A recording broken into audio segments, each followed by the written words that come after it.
Ntabanye ejo, amazina yanjye nitwa Joyce Nigena. Mfite umutware n'abana, nteranira mu Kiyovu. Ndi umudiyakoni ku itorero ryo mu Kiyovu. Imana ibaha umugisha. Turi kuganira ku magambo avuga ku mwiteguro w'ubukwe bw'umwana w'intama w'Imana. Kandi ngira ngo twese biratureba kuko twagize amahirwe Yesu akatwita abageni be. Tuzakomeza kuganira kuri aya magambo. Ejo twavuze ko turi mu cyumweru cyahariwe inama z'ubukwe. Inama z'ubukwe bw'umwana w'intama w'Imana. Kandi umuntu wese uzi ko yakiriye ku nkwano, iyo nama iramureba. Hari igihe umuntu yakira inkwano ntabyiteho, ariko twahawe inkwano ikomeye ikwiye gutuma duha umwanya ubu bukwe, kugira ngo hataho umukwe atazatungurana umugeni atiteguye, kandi twarakiriye inkwano ikomeye. Abakowe na Yesu tumuhereza icyubahiro. Kandi burya iyo umugeni azi ko ategereje umukwe, bituma nawe yitegura. Umwami dutegereje ni umukwe ukomeye. Muzarebe n'ahantu iyo hategerejwe umushyitsi ukomeye haba hari imyiteguro ihambaye. Abantu biteguye, bakora amasuku, bakaraba, bashaka imyambaro imeze neza. Biradukwiriye yuko turimbira kandi tukitegura ubukwe bw'umwana w'intama w'Imana. Hari andi makuru Mwuka Wera yanganirije ejo, buriya no kwicara gutya dukumbuzanya kugaruka k'umukwe, muzi ko bifite ingororano. Pawulo yandikira Timoteyo ku rwandiko rwa 2, yamwandika igice cya 4, yaravuze ngo ibisigaye mbikiwe ikamba ryo gukiranuka, ngo rirya umwami wacu utabera azama kuri urya munsi. Ariko aravuga ngo ntabwo ari njyewe gusa, ngo ahubwo n'abakumbuye kuzaboneka kwe bose. Bivuga ngo abagiye bagira urwo rukumbuzi hari ingororano. Haleluya. Ariko naratangaye, hari abantu batagira urwo rukumbuzi. Yikumburira umunsi azashyingirwa, kumva afite amatsiko yo kuzabona umwana we w'imfura ashyingiwe. Ariko Pawulo yaravuze ngo n'abakumbuye bose kuzaboneka k'umukwe bazahabwa ikamba ryo gukiranuka. Imana ishimwe cyane. N'ubu ngubu hari icyo ijuru ribateganyiriza. Uretse n'icyo gihe cy'amakamba, n'ubu Yesaya 40 yaravuze ngo ariko abategereza Uwiteka ngo bo bazasubizwa mu imbaraga. Haleluya.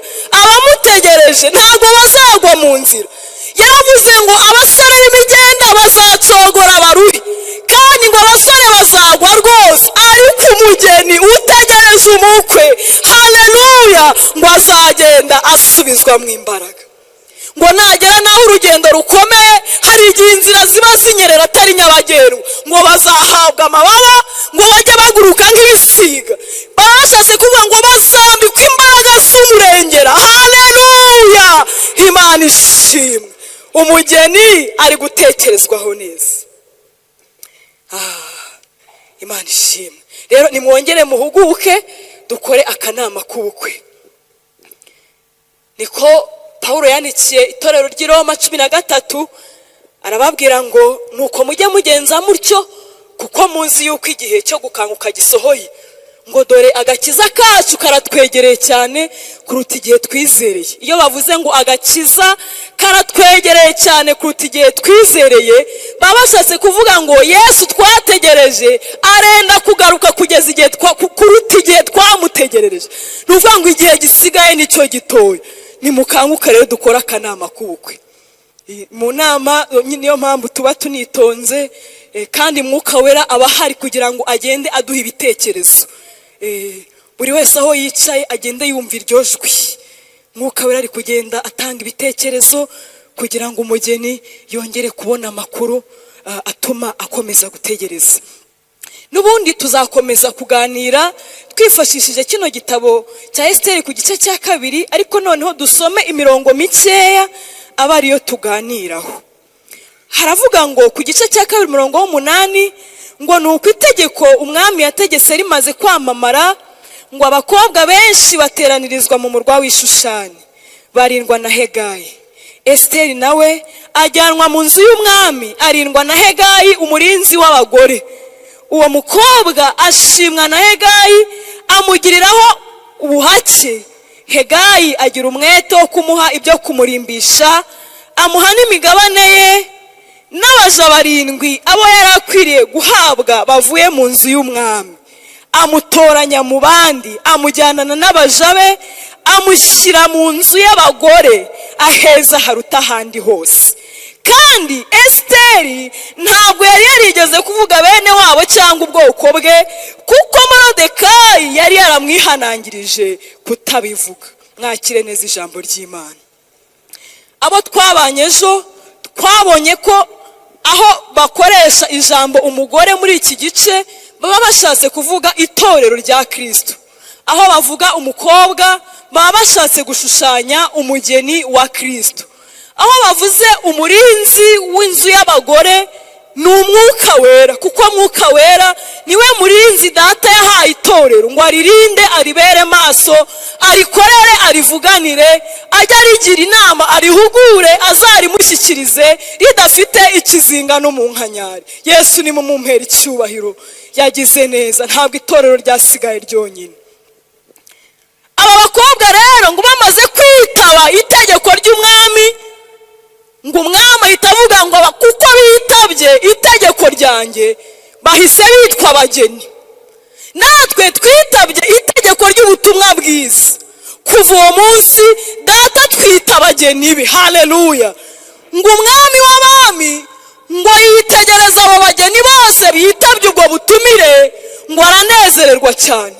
Twasomye ngo ategeka ko abo bakobwa, ategeka ko abo bageni ba Yesu ngo barindirwa mu rugo rw'abagore, ngo aheza haruta ahandi hose. Mu itorero ni heza. Haleluya. Wari ukwiye kuhakunda, hakakurutira akabyiniro, hakakurutira ahandi hose, kuko data ntabwo yashimye ko umugeni abaho anyanyagiye. Hoya, hariho ahantu umukwe ajya yohereza amakuru. Mu itorero tuhakura imbaraga, mu itorero tuhakirira ihumure.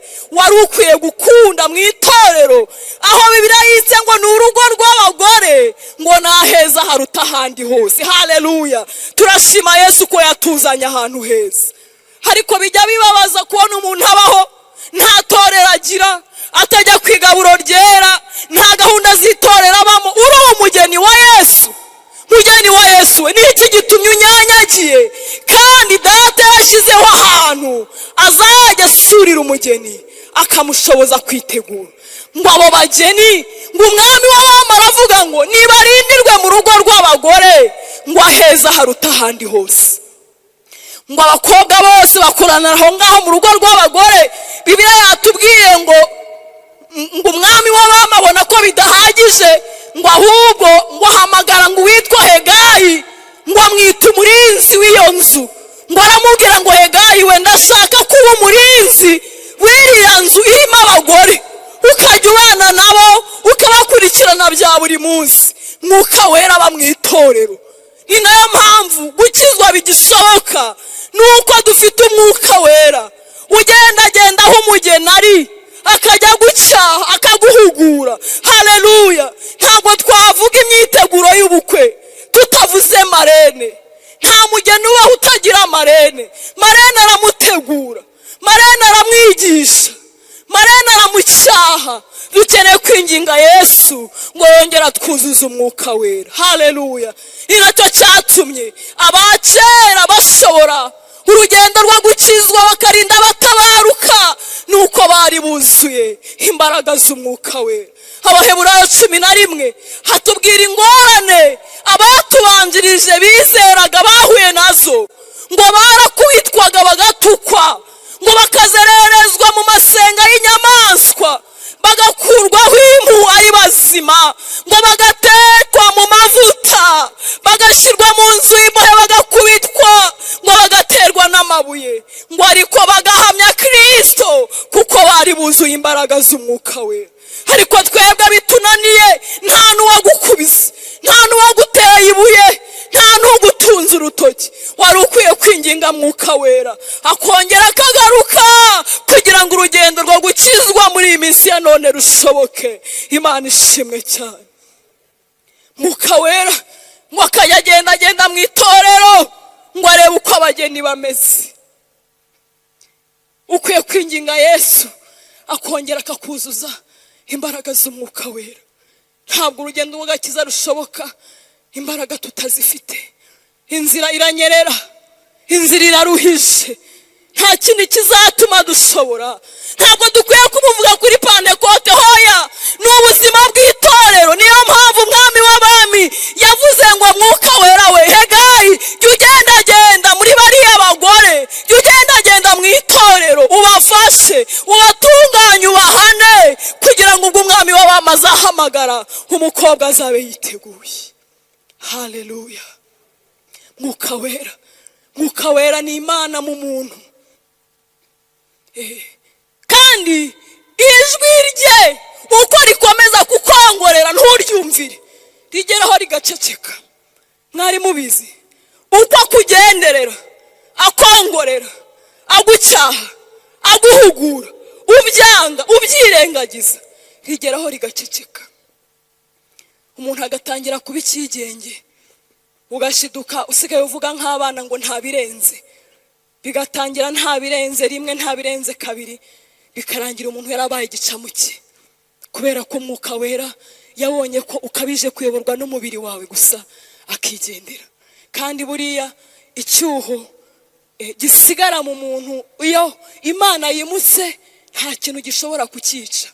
N'uwaguha ibihumbi 100 by'amadolari y'amanyamerika ntabwo yakwica icyuho Imana isize yagiye. Ariko umuririmbyi yaravuze ngo mu gihe wumva utakimwumva, jya umenya ko yabonye ko ukabije kuyoborwa n'umubiri wawe gusa ngo akigendera. Ariko ngo umwinginge ngo nagaruke. Ni nk'umubebe ajya yemera guhendahendwa gusa ko wumvisha atagihari, ngo ukamubwira ngo ongera ugaruke, ngo ukamuhendahenda, ngo ajya yemera guhendahendwa ngo akongera akagaruka. Ni mumushimire ko ari umunyamahoro. Imana ishimwe.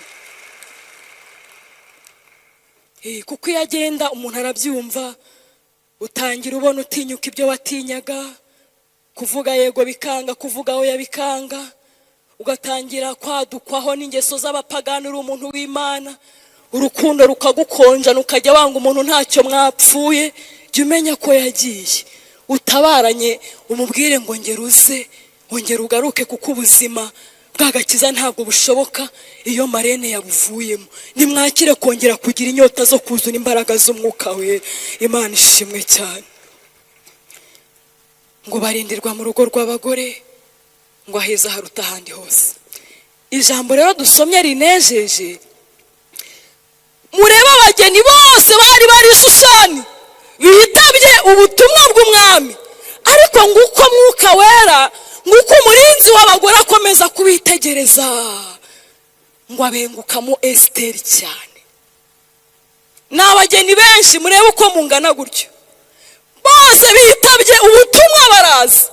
Ariko ngo akomeza gukora ubugenzuzi umurinzi w'abagore, ngo abenguka Esiteri cyane. Muzi icyatumye amukunda? Esiteri ngo yari umukobwa wumvira cyane, kuko ngo ajya kujya mu marushanwa. Agakiza twajemo ni amarushanwa bene data. Ngo se wabo Morodekayi yamuriye akaya, aramubwira ati mwana wanjye, amarushanwa ugiyemo ntabwo asanzwe, ntabwo ugiye mu masiganwa y'amagare, hoya ni amarushanwa yo kuzicara iburyo bw'Umwami. None kugira ngo ushobore uzatsinde, aramubwira ngo ngwino nkubwire umubare w'ibanga.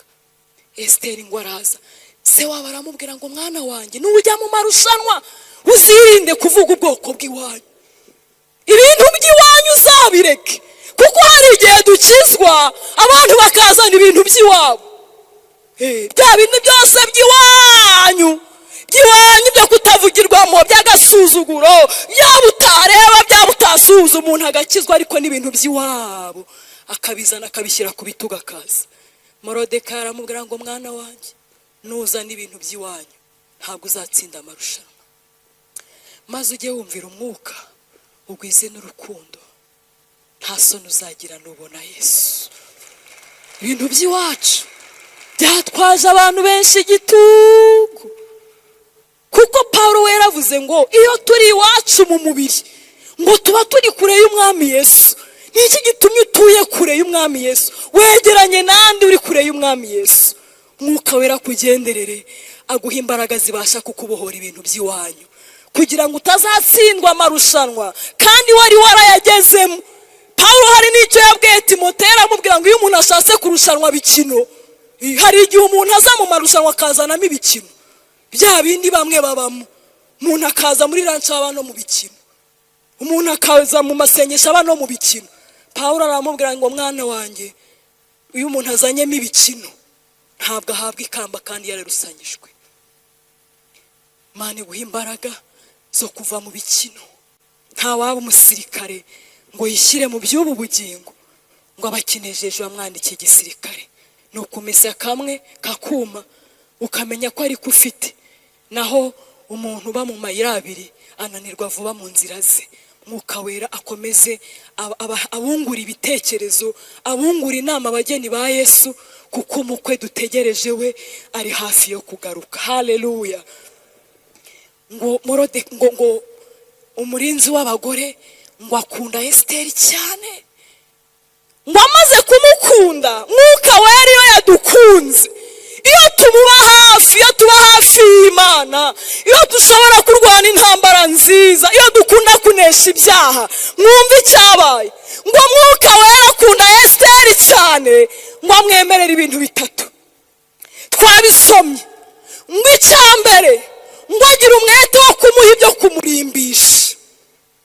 Icya kabiri ngo amuha n'imigabane ye. Icya gatatu ngo amuha n'abaja 7 ngo abo yari akwiye guhabwa ngo bavuye mu nzu y'umwami. Mbega amagambo aryoshye. Ngo amuha ibyo kumurimbisha. Muzi ko umugeni data akeneye ko arimba. Urwandiko rwa mbere rwa Petero cya 3 havuga imirimbo y'umugeni. Yaravuze ngo namwe imirimbo yanyu niba yo kuboha imisatsi gusa no kwambara imyambaro y'ibiciro, ngo ahubwo ngo ihinduke imirimbo yo mu mutima, ngo ihishwe imenywa na So mu ijuru, ngo ari wo murimbo w'umwuka utangirika, ngo ufite ubugwaneza n'amahoro. Murumva uko umugeni akwiye kurimba? Si inyuma gusa, nkunda abarokore bambara neza. Data yatanze imirimbo myinshi inyuma, urabareba ukabona ni nk'uturabyo, kandi abishimirwe ko ibyo nabyo yabikoze. Ariko hari ikindi cy'ingenzi ndetse cyane ku mugeni utegereje Yesu, ngo ko akwiye kuba arimbye mu mutima. Iyo zahabu wambaye inyuma, Data akeneye kwiba no ku mutima. Ngo amahoro, imirimbo y'umutima, amahoro, ibyishimo, ibitwenge. Baroko, Data ashaka ko mwishima. Ngewe njya ntangara, abarokore benshi ntabwo bakishima, ngo isi yarashaririye, ngo twaranutse. Hoya, ntabwo twanutse, dutegereje umukwe. Ngo twararakaye, ngo urumva ngo izuba ryabaye byinshi. Oya, Data akeneye ko umutima w'umugeni wuzura ibyishimo. Baba baryumyeho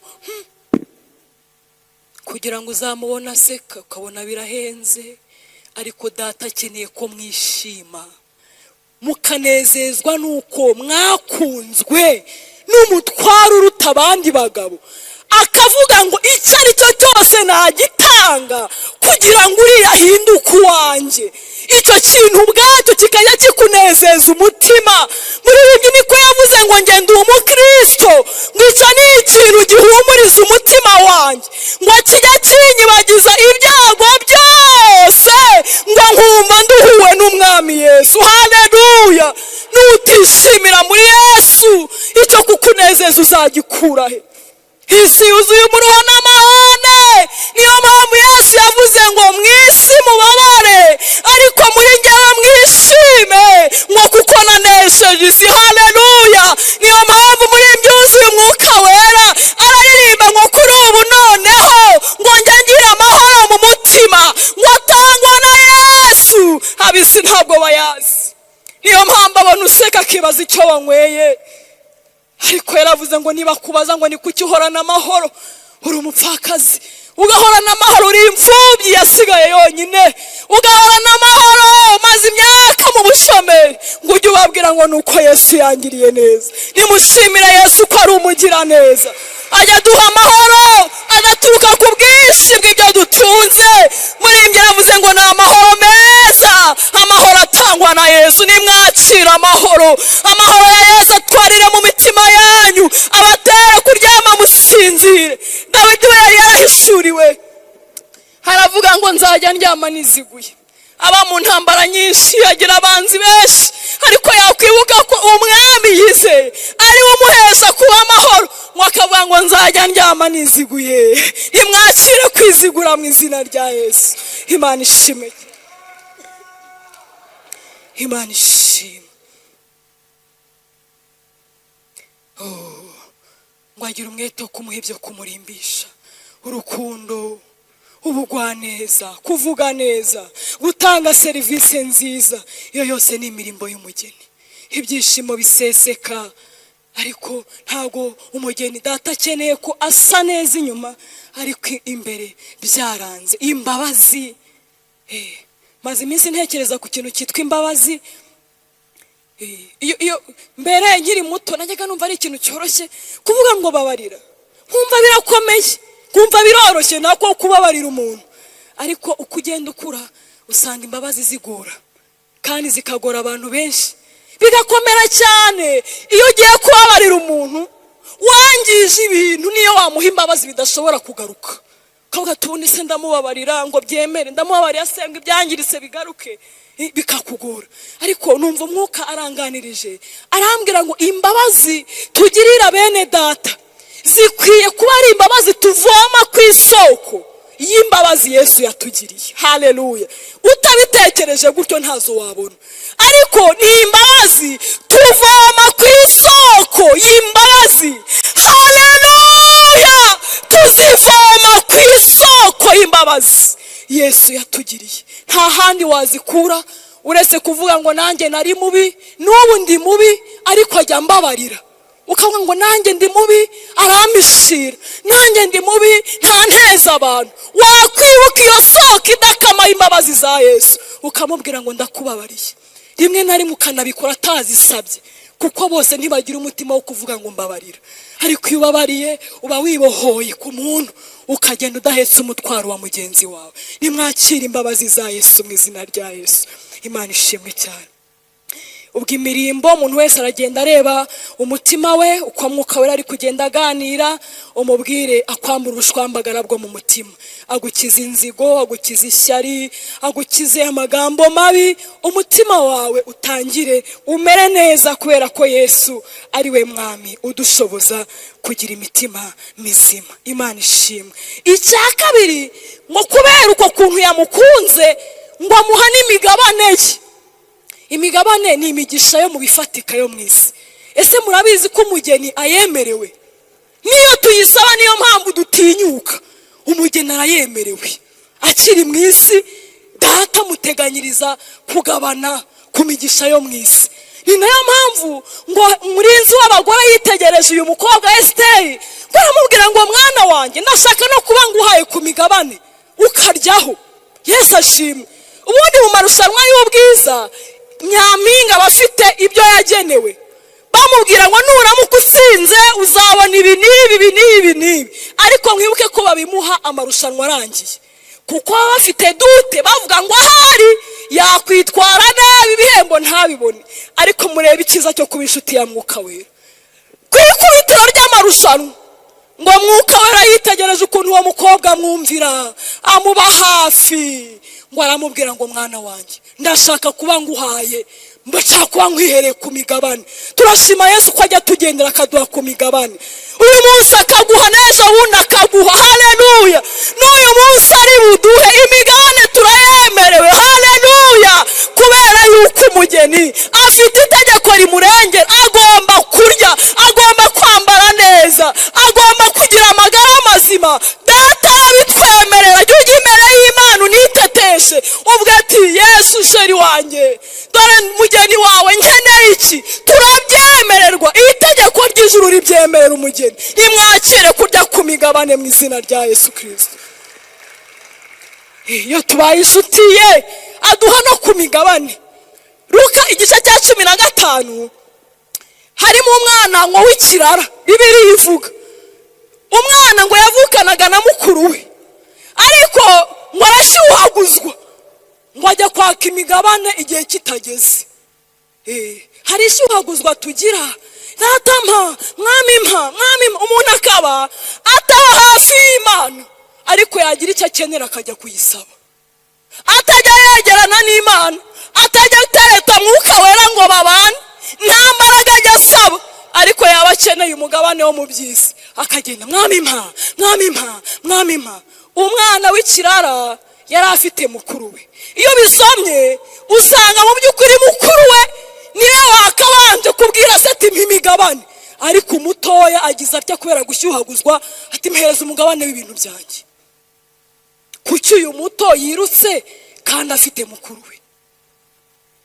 Mwuka Wera iyo tubanye nawe aduha ibintu mu gihe gikwiriye, akabiduha ku kigero kigeze. Yabiguha none, yabimpa umwaka utaha, yabimpa nimugoroba, bikurikiranye nuko tubanye n'imbaraga zo kubana nabyo dufite. Hari imvugo mbi abantu bajya bavuga ngo uko basenga ngo yabahaye iki, ngo asenga uko yatinze kumuha. Gutinda no gutebuka byose bishe mu rukundo rwinshi muko akunda umugeni. Haleluya. Hari igihe atinda aribyo bikurokora, hari igihe atinda aribyo byakuramira, kuko birutse bagiye mbere bose siko bageze iyo bajya. Kugenda mbere siko kugera iyo ujya. Hari n'abagiyeyo bashatse kugaruka bitagishobotse. Genda uko umwuka ashaka kugenda. Murimbye yaravuze ngo abamwiringira bakamwitondaho nibo abanyamahoro masa. Mwe gushyuhaguzwa imigabane irahari, data azajya agenda yiduha ku kigero kigeze, kandi byose hakubiyemo urukundo rwinshi umuko akunda umugeni. Imana ishimwe cyane. Imana ishimwe, Imana ishimwe. Imigabane turayemerewe. Ngo amaze kumuha imigabane ngo amuha ngo n'abaja 7 ngo bavuye mu nzu y'umwami, ngo abo umugeni yarakwiye guhabwa. Umugeni afite protokole akiri mu isi. Umugeni ararinzwe, umugeni aragoswe. Niyo mpamvu dushira ubwoba. Hari kuva ngo imbebe iciyeho ngo barandoze, ngo numvise ngo ipusi nyawuza ngo buriya nihembeye baba we. Umugeni afite protokole iteye ubwoba, kandi yakwiriye yose ngo yamuhaye abaja 7 ngo abo yarakwiye guhabwa bose bavuye mu nzu y'umwami. Haleluya. Turarinzwe b'amahoro. Zaburi 125 haravuga ngo biringiye Uwiteka bameze nk'umusozi Siyoni, ngo utabashika kunyeganyega, ngo ahubwo uhora ugize ute uhamye iteka ryose, ngo nk'uko imisozi igose Yerusalemu, ngo niko Uwiteka agota abantu be uhereye none ukageza ryari iteka ryose. Nk'uko imisozi igose Yerusalemu niko Uwiteka turindira mu mihanda, nk'uko imisozi igose Yerusalemu niko turindira abana ku mashuri, nk'uko imisozi igose Yerusalemu niko yagiye ifunga iminwa ya gereza, nk'uko imisozi igose Yerusalemu niko dukingira indwara, nk'uko imisozi igose Yerusalemu niko turindira imiryango, nk'uko imisozi igose Yerusalemu niko arinda igihugu cyacu. Ni mu mukomera amashyi Yesu yabitekereje neza. Imana ishimwe, Imana ishimwe. Iyo ni protokole y'umugeni. Afite abamukumirira, afite abamucyahira, abamukumirira ibyago. Haleluya. Ni intambara zije, afite abashinzwe kurwana bene izo ntambara. Hari igihe ubona zije ariko data akavuganira nazo ku bikingi by'amarembo, ntumenye uko byagenze. Haleluya. Intambara nyinshi azirwanira mu gikari tutanabimenye. Mbega ukuntu umugeni aguwe neza, mbega ukuntu umugeni ahiriwe, mbega ukuntu umugeni avuganiwe. Nimwongere Yesu amashyi, kuko yaduhaye agaciro isi idatanga. Imana ishimwe. Tugiye gusenga Imana. Imana ishimwe kwitwa umugeni wa Yesu ni iby'igiciro, kandi arabizi yuko itorero rimutegereje. Niyo mpamvu buri munsi ahora aritekerezaho. Haleluya.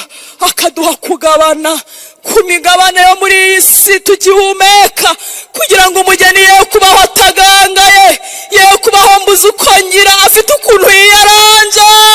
Ntabwo umugeni ahora ku zuba ry'igikatu agira ati akaguha kutuzi two kunywa, kuko yibuka ko nawe yagukoye. Haleluya.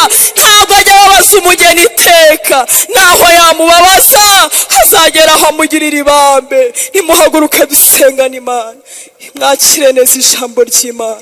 Imana ishimwe, Imana ishimwe. Tugiye guhendahenda Imana, twinginge Yesu. Ndasenga gatundi nakire Pasiteri Minega yongera dusengere, tubwire Yesu yongere yohereze imbaraga z'umwuka wera ku mugeni. Umugeni nubwo bimeze bityo, ariko ibimuhiga ni byinshi bishaka kumukura mu murongo. Erega nubwo tuvuga umugeni, ntitwirengagije ko hari abantu batazi n'ayo makuru. Aba yapfuye kwizira gusa ngo ni saa sita mbe ngiye Nyarugenge, ariko atarakobwa, nta mwambaro w'ubukwe arahabwa.